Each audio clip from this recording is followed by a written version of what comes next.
Hello everyone, welcome back to I Can't Believe That Happened. We are doing an entire season on the history of robots, so I am so excited. If you listened to our previous episodes this season, we were talking about the mythology of robots. We are going into the actual robots of history, so I'm going to dive right on in. We're going back to ancient Greece.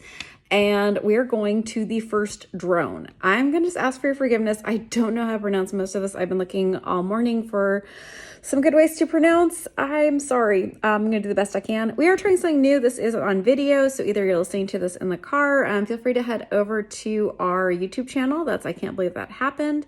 If you actually want to see how this all looks. If not, totally cool. Keep listening. All right, so we're going to Archytas of Terentum. Wish me luck on this. All right, so this gets really confusing for historians when we were looking at ancient Greece. There were a lot of similar names. There's not a lot of written records left over. So there's a few theories that there were two Archytases of Terentum. But I did a ton of research, went through Stanford, went through the Smithsonian.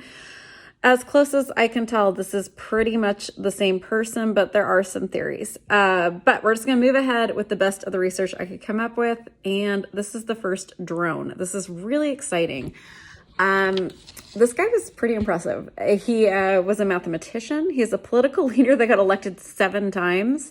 And he was a philosopher. He was also a... what's the right word I'm looking for?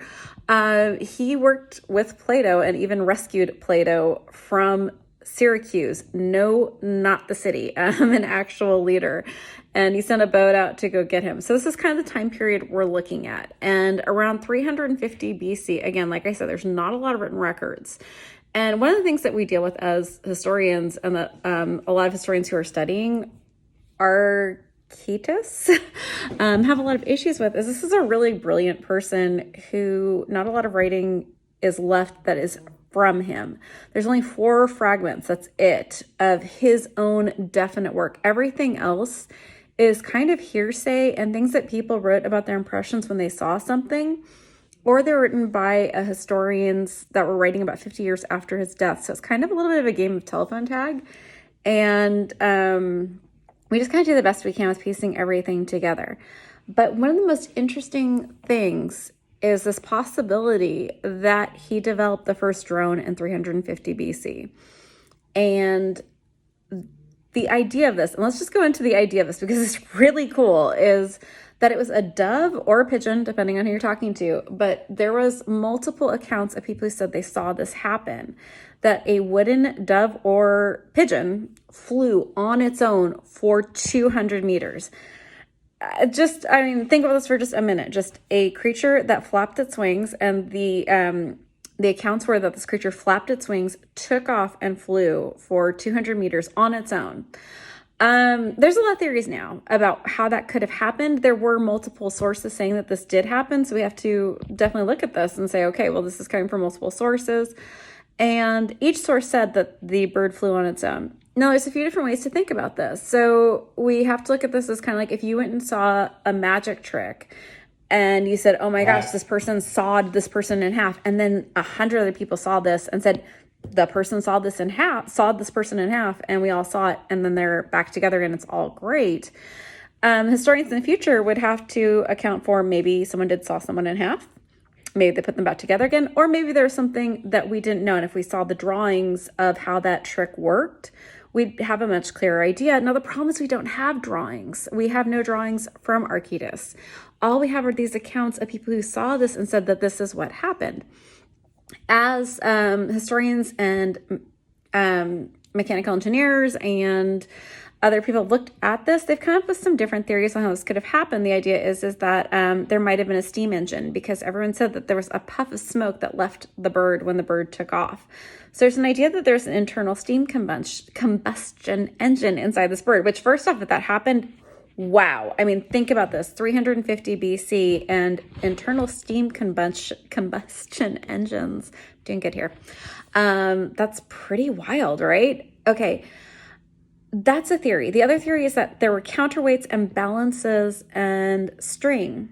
So that is a theory. That's a possibility of how this happened. Or he developed something that is so cool and so crazy at that period of time. Now, right now it sounds impossible, but as you go through this journey with me through this season, you're going to hear about inventions that right now would blow your mind if it happened right now.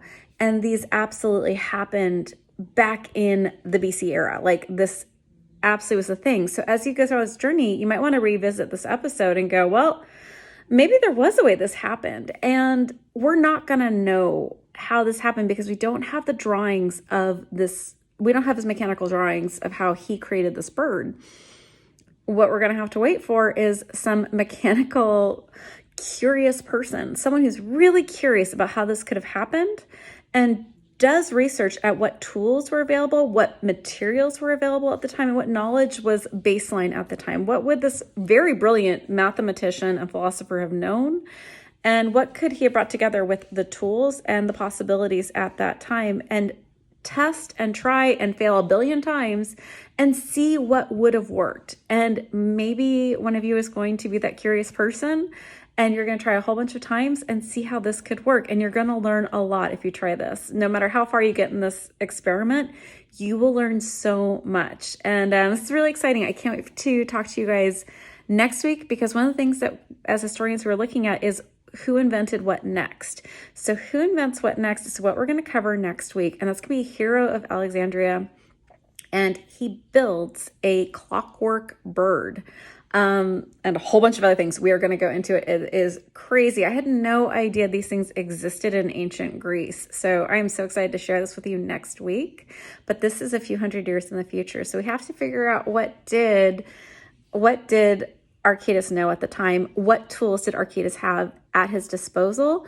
And what could he have possibly invented that could have created a steam combustible engine bird? What would cause that poof of smoke? What would cause the wings to move? What would cause the bird to fly 200 meters? And is the only explanation pulleys? I don't necessarily know, but someone curious will absolutely come up with that. All right, everyone, I hope you have a great week. I hope you really enjoy these episodes as much as I'm enjoying researching them. I cannot tell you how my friends are probably getting exhausted with all of my very excited talk about robots from the ancient world. So I hope you're enjoying this.